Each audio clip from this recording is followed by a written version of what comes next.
सब उधर से सुने तुनुक तुनुक कर तुन्ना सुनो बॉडी बिन्ना सुनो भौजी की बहन कुछ करो लेन देन गाड़ी में बैठी रहे तब चाचा हाथ दिखावाता है बताओ ये उम्र में ये सब गई है गाय तो हम से गाय आई जो गुरु जी ऐसा कुछ लगाए कि नया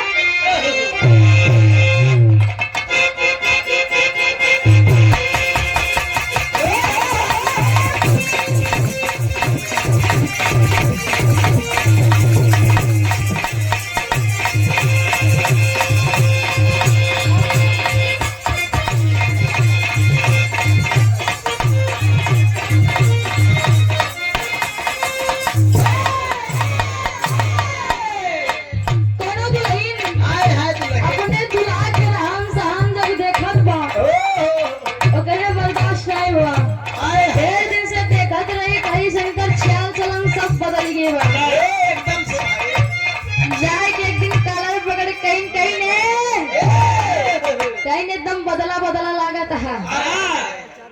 तो वो फसाइल है का हर मिजाज कुछ समझ में नहीं आवत कहीं देखा बहुत गलत करता है धीरे धीरे धोखेबाज हो गया था झूठाई सब लड़कियन को बर्बाद वो दुल्हनिया काद बका के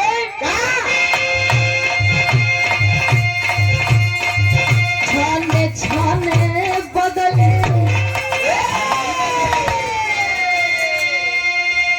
छाने छाने बदले ताहरे मिजाज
उधर से भारत इधर से एक लाइन गाई दी